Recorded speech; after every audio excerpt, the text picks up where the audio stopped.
Hai teman, selamat datang di channel Sekate New. Jangan lupa pada teman-teman untuk like, komen, dan subscribe supaya tidak ketinggalan update dari channel ini.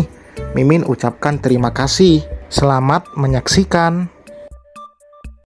Sandiwara bangkrut sang direktur ke istri, bab 26. Belum sempat Nelly dan Naya kembali masuk ke dalam rumah, sebuah mobil sedan berwarna putih nampak mengikut dari belakang ambulans berjarak cukup jauh, sekitar 10 meter, yang ternyata juga telah berhasil membuat Naya dan ibunya terpaku. Keduanya masih menatap mobil itu hingga berhenti tepat di belakang ambulans, lalu menunggu pengemudinya keluar.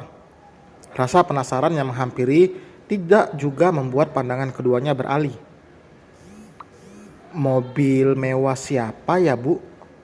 Naya bertanya setelah tangannya melekat di pundak ibunya. Tanpa saling pandang, Nelly pun menjawab dengan gelengan, "Nggak mungkin kalau si Adam kan? Cuma PNS, mana bisa sampai punya mobil sebagus itu?" "Iya, Nay, kamu benar."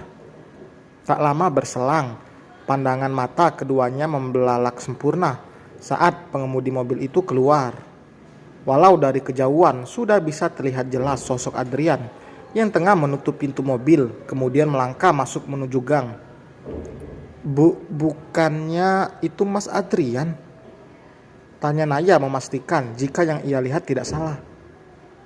"Iya, Nay, itu Adrian." Keduanya masih melongo menatap Adrian yang sudah masuk gang.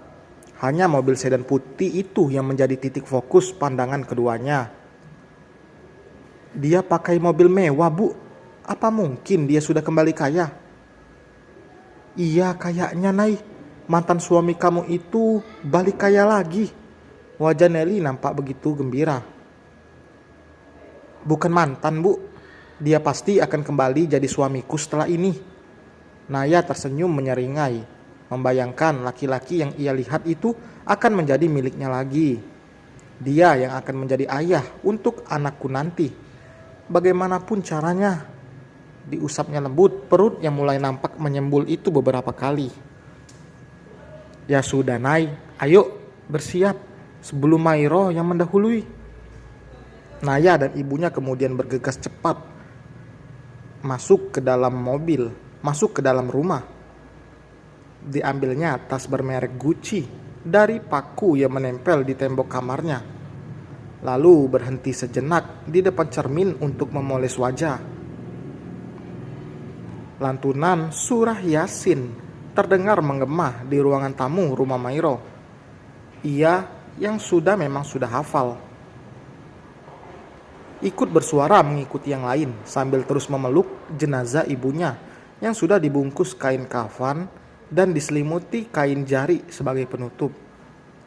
Namun kali ini Mairo sudah sedikit lebih tenang. Air mata yang keluar tidak sebanyak saat sebelumnya. Perlahan diangkatnya wajah dari atas lengan jenazah sang ibu, lalu mengusap ujung mata yang terus basah walau sedikit. Di ambang pintu ruang tamu nampak seorang pria berpakaian serba hitam berdiri mengedar pandangan. Kakinya lalu mulai melangkah masuk setelah mendapati seorang yang dicarinya baru duduk mendekati jenazah. "Mairo, aku turut berduka cita ya," ucap pria itu yang seketika membuat wajah Mairo menoleh cepat. Menyadari sosok pria yang berani duduk tepat di sampingnya, Mairo menyingkir menjauh. "Ngapain kamu di sini, Mas? Belum puas kamu membuat hidupku menderita setelah perbuatan ibumu kemarin, hah?" Pelan namun bernada tegas apa yang Mairo ucapkan. "Mairo, aku minta maaf sebelumnya. Aku tahu ibuku salah. Beliau juga sudah menyesal.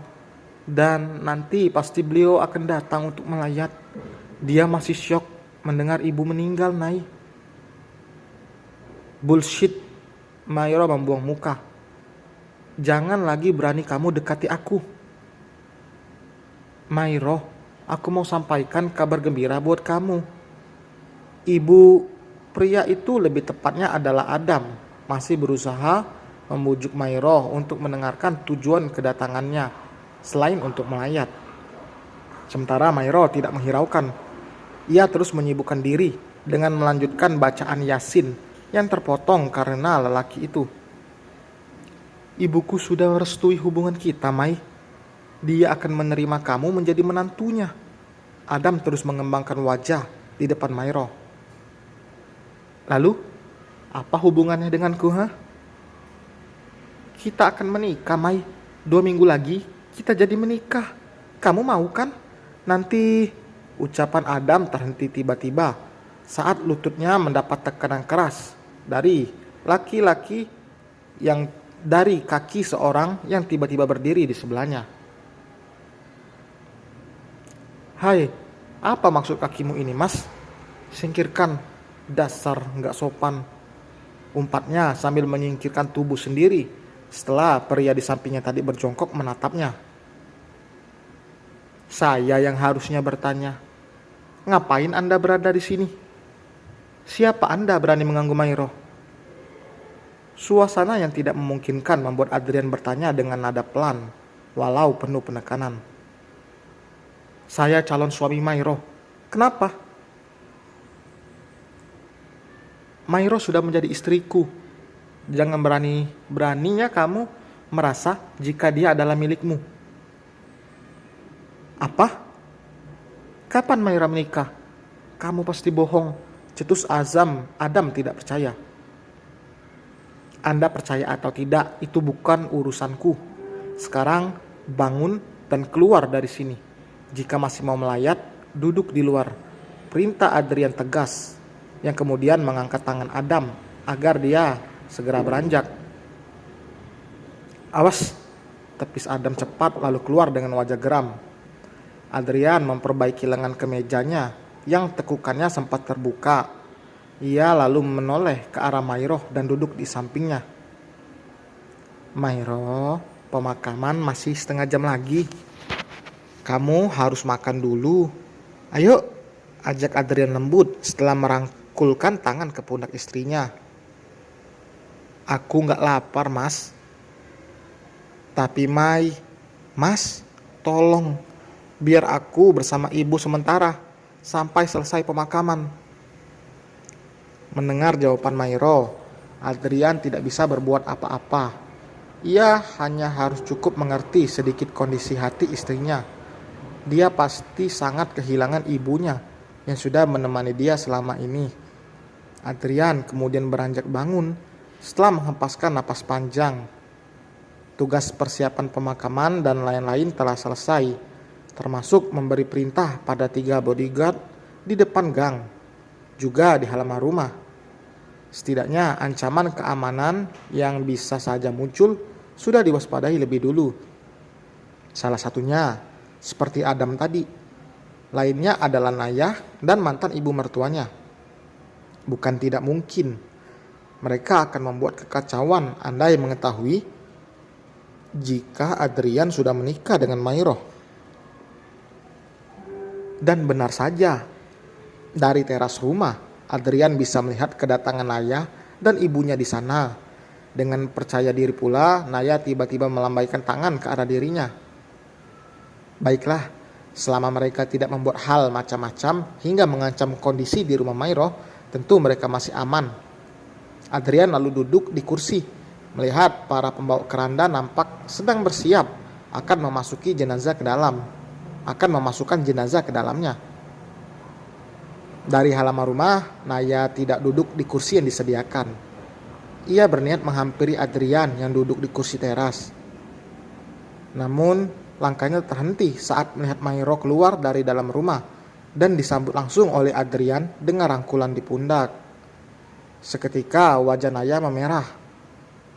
Tentu saja geram melihat pria yang ia masih harapkan.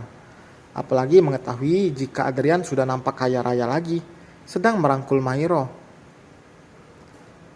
Apa-apaan nih, gumam Naya lirih. Wanita itu pun melangkah cepat mendekati Adrian. Rangkulan tangan itu Naya lepas paksa hingga memancing banyak pasang mata mengarah padanya. Mairo yang masih tertunduk pun tiba-tiba mengangkat wajah karena rasa terkejut. "Naya," ucapnya pelan. "Hei, dasar pelakor," umpat Naya, yang langsung Adrian tindak dengan menarik tangan Naya, lalu menyingkirkan sebelum menyentuh Mairo. Tak lama 3 bodyguard datang dan langsung mengamankan Naya dari sana. "Jangan kamu berani menyentuh istriku, Naya, atau aku yang akan bertindak memberimu pelajaran." "Apa, Mas? Istri kamu?" Adrian tidak menjawab, hanya menatap tajam wanita itu, lalu memerintahkan 3 bodyguardnya membawa Naya keluar dari area berkabung. Proses persiapan pemakaman masih terus dilanjutkan, tanpa memperdulikan teriakan Naya yang tidak terima dibawa paksa. Dan selesai, teman. Akhirnya Naya melihat Adrian sudah kaya lagi, dan lebih lagi sudah ada istri baru.